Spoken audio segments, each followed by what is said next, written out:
Alexander Pope once said, "The heir is human, but to forgive is divine." But what happens when that forgiving spirit invites a wolf in sheep's clothing into the home of a mother and daughter?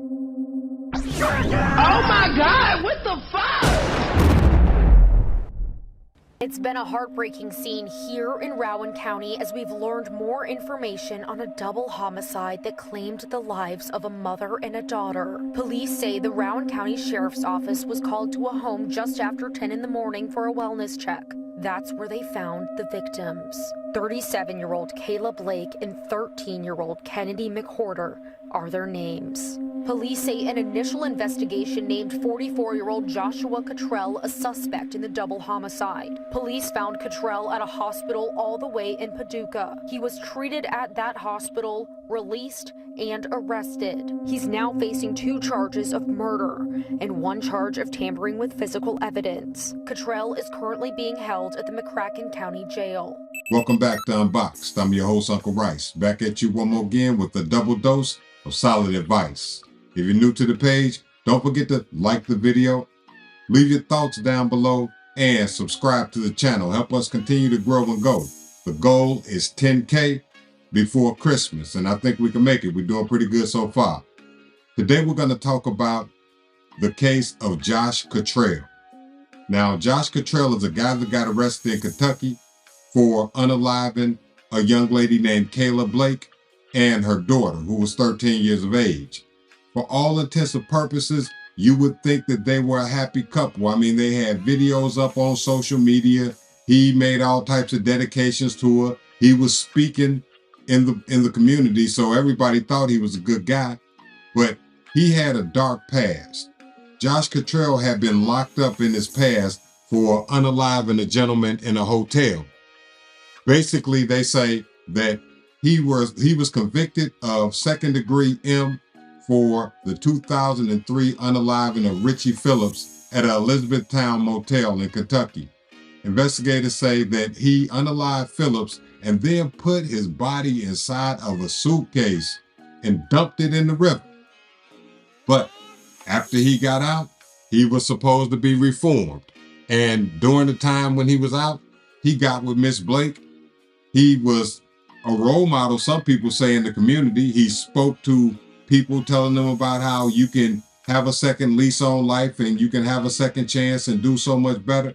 And then Miss Blake didn't go in to work, and her co-workers were worried, so they sent out a wellness check, and they found Miss Blake and her daughter. I want to make sure that I get her daughter's name too, because I just don't want to call her daughter. This is a little 13-year-old young lady, Kennedi McWhorter.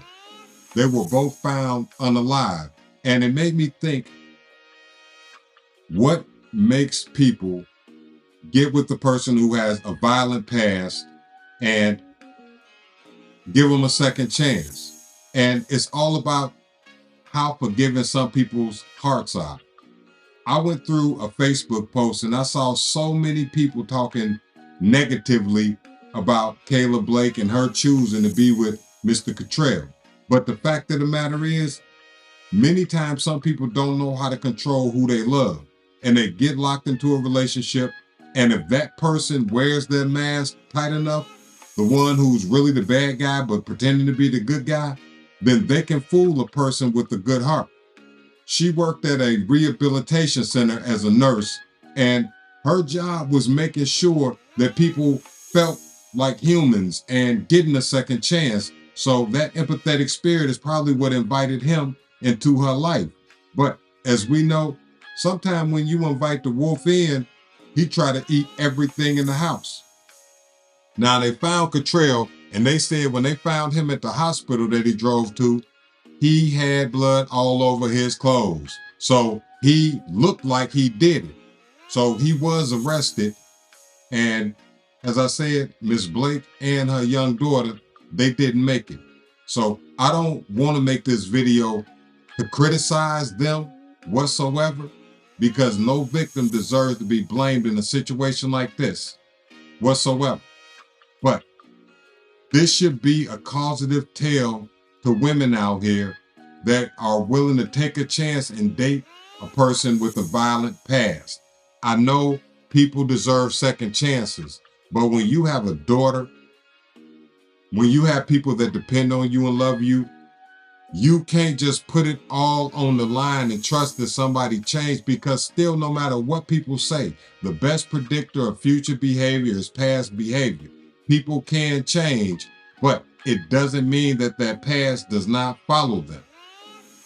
As I said before, this guy looked like a pillar of the community, but ended up being a real piece of shit. All of this is alleged, so I'm not the judge and I'm not the jury.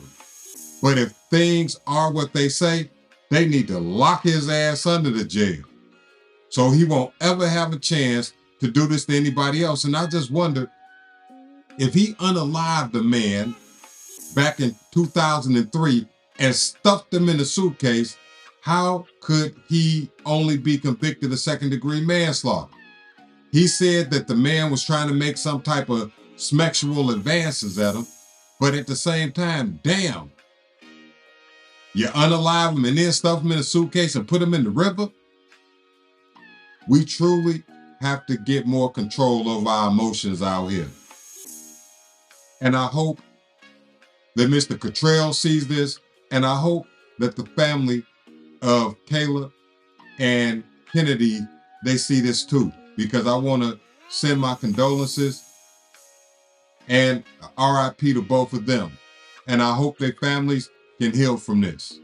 That's my time.